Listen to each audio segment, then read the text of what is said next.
大家好啊！今日同大家分享煲五花茶，咁我呢一個加咗夏枯草，加咗料嘅，希望大家會中意啊！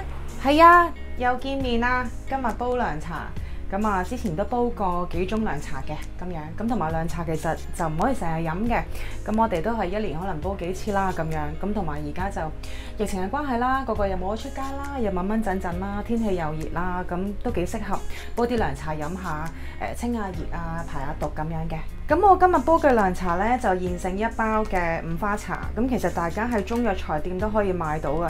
咁其實每一個廠嘅出品呢嘅花都會唔同嘅。咁我呢一隻呢，就係加咗料嘅，就唔係5種變咗6種。咁我亦都有加咗夏枯草嘅。咁我陣間可以詳細去解釋俾大家聽。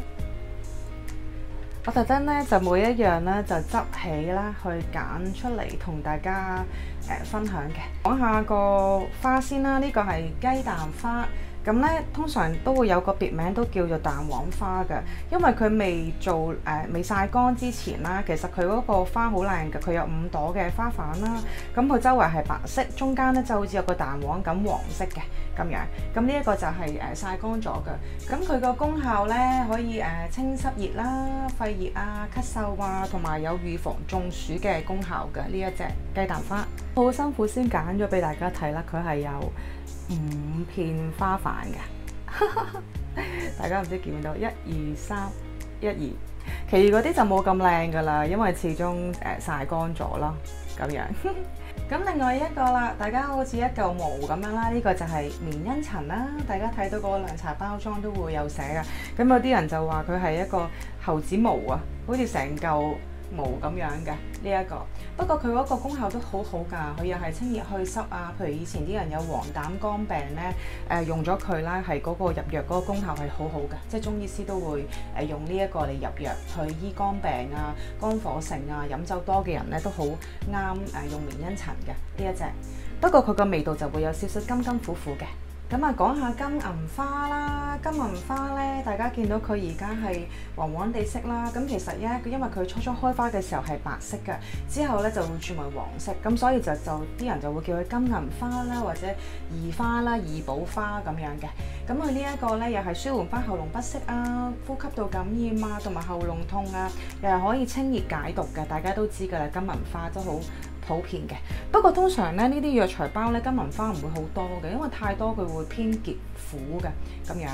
咁到菊花啦，咁其實菊花個種類好多嘅，咁佢呢一隻就寫住韓菊花啦。咁其實韓菊花咧，就之前問過中藥老闆噶啦，咁其實就係浙江、杭州等地方出嘅菊花，咁就有個名叫做韓菊花啦咁樣嘅。咁佢呢一個菊花咧，又係對啲肝火旺嘅人士啦，譬如眼睛好乾澀啊，譬如有啲眼垢喺度，成日都會起身就好唔舒服嘅眼睛啊，譬如口乾人士啊，其實好啱嘅清肝火。咁所以好多時菊花茶你都見到會有金銀花啦、菊花咁樣嘅。好啦，到木棉花啦，大家煲涼茶都聽過木棉花啦，咁即係英雄樹啦。咁佢個典故好長嘅，我都講唔盡，大家可以自己去瀏覽下木棉花同埋英雄樹，或者我有機會再詳細解釋啦。因為大家就話我長氣沉氣係咪？咁其實咧，佢木棉花嘅功效其實好好嘅，因為其實佢個花啦，即係呢個係花啦，譬如佢樹皮啊、樹根部位啊都有唔同嘅功效嘅。木棉花咧加落去咧，其實可以咧清熱利濕啊，譬如解暑啊咁樣。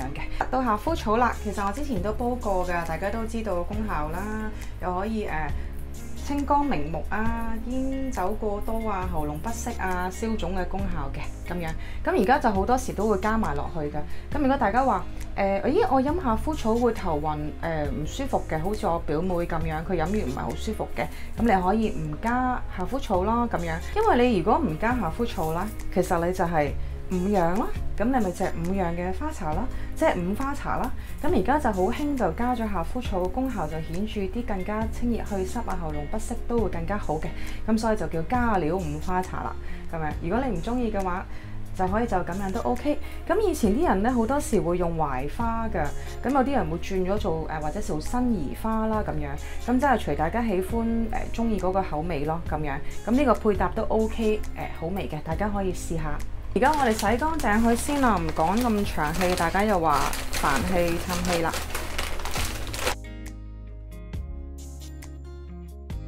好，咁呢度就放埋落去啦。咁一樣啦，咁我開個水喉去沖一沖啦。咁其實呢，我都係換水2、3次咁樣啦。咁之後再浸一浸佢，咁都幾污糟嘅個感覺上邊。不過佢啲顏色點都係深色嘅。大家睇下個底啦。哎呀，都幾多雜質嘅。咁洗完之後呢，咁我哋用翻個大筲箕啦，去浸佢大約10分鐘左右啦。咁最緊要將啲涼茶令到佢浸透佢啦，因為你一定要索晒啲水分呢，陣間煲先會容易啲出味嘅咁樣。咁陣間臨煲之前，我哋又沖一沖佢啦，咁就可以煲噶啦。好啦，浸咗5至10分鐘呢 OK 啦，咁啊沖翻乾淨佢就 OK 噶啦。咁我今次又炒翻個康寧煲啦，我對上幾次都係用康寧煲嘅。咁我就其實問個老闆啦，係咪一定要用瓦煲啊？康寧煲先得啊？咁其實佢話而家好多時都會用不鏽鋼嘅，咁所以我平時煲湯嗰啲煲全部都不鏽鋼，其實都可以用嘅。咁啊，只不過唔好用啲易潔啊同埋鋁嘅器皿就 OK 噶啦。咁好啦，我而家就加咗水，煲咗水滾先。咁我大約就加2公升嘅清水煲滾佢。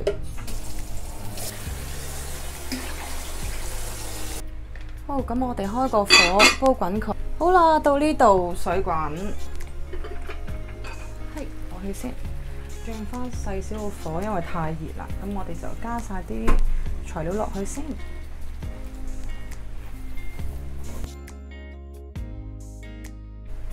OK， 要拱落去。因為而家呢，由於疫情關係啦，之前就煲一大煲就合家歡啦，媽咪佢哋啊、親朋戚友嚟開 party 啊、食嘢啊，咁就會飲涼茶嘅。咁而家得2個人呢，咁就唔煲咁多啦，咁都會派啲街坊嘅，因為始終涼茶都唔適宜飲太多嘅，因為真係都比較紅啊。好，咁我哋而家可以開個大火，等佢滾起先。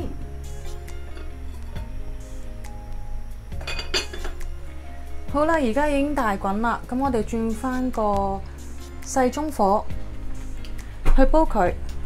咁佢有啲浮起嗰啲呢，我哋可以用個筷子去撳一撳佢嘅。咁其實時間呢，咁老闆就叫我平時就煲呢啲涼茶就煲20分鐘就 OK 噶。咁你覺得唔夠出味啦，就焗一焗佢咁樣啦。咁我陣間煲好先再加啲片糖就 OK 噶啦。陣間再隔渣。好，而家唔好理佢，由佢煲，轉頭見啦，20分鐘。好啦，煲咗20分鐘啦，已經。咁我哋就可以熄火啦。咁我就會滗起咗啲渣，之後再落片糖嘅。咁隨大家喜歡啦。咁有啲網友就係會落咗片糖之後先再隔渣嘅。咁其實我都覺得冇乜話太大嘅分別嘅。其實煲涼茶，因為每個屋企都唔同嘅做法。咁我哋就揾個器皿去隔咗佢先啦。好啦，隔晒啲渣啦，咁我就比較中意用片糖嘅，因為通常涼茶都用片糖啦，咁樣。咁而家開翻個火咧，令到啲糖溶翻去先。咁譬如我哋飲糖水咧，通常用冰糖啦，咁樣。不過其實我啲朋友中意用糖冬瓜嚟煲涼茶嘅，咁佢哋覺得健康啲。咁我下次都可以再同大家分享啦。講開又講啊，即係片糖煲金銀花水咧，大家有冇試過啊？以前就好興啲小兒濕疹啊、皮膚痕癢啊，咁啊將金銀花同片糖去煲水，然後就俾小朋友沖涼，消融翻嘅痕癢嘅。呢啲方法就比較古法啲咯，而家就可能少啲人用噶啦。好啦，咁嗰個糖呢溶晒呢，咁我哋就可以熄火噶啦。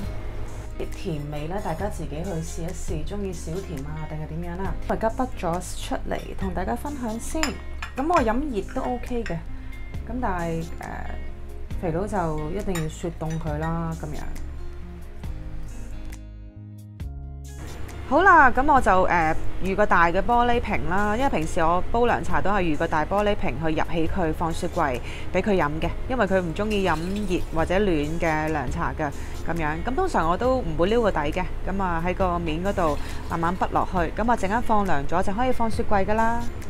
好啦，入咗去個玻璃瓶度，咁啊攤涼咗我就放雪櫃。咁我而家就同大家分享我呢杯加烈嘅五花茶啦。我中意飲熱嘅，好奇怪啊！我去到啲涼茶鋪咧，我都係飲熱嗰啲，即係暖過一碗咯，咁樣。好，試下個味先。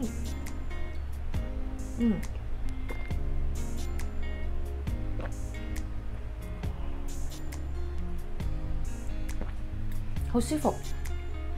呢個天氣飲真係好舒服嘅。不過咧，大家都記住，千祈唔好當水咁飲啊！因為我都知道好多男士們咧，中意雪凍咗啲涼茶咧，日日都飲嘅。咁其實都幾寒涼㗎涼茶。咁譬如小朋友太細就唔好飲涼茶啦。咁如果真係要飲嘅，請教翻你中醫師，因為小朋友其實都好容易飲完會肚屙嘅。咁女士咧，如果唔方便嘅日子啊，咁啊一定唔好飲住啦。咁孕婦一定就唔好飲啦。咁樣咁同埋我都了解咗有啲網友們都係脾胃好虛弱嘅。咁其實你哋都唔適宜飲涼茶㗎。大家要小心注意翻個體質啦，咁樣。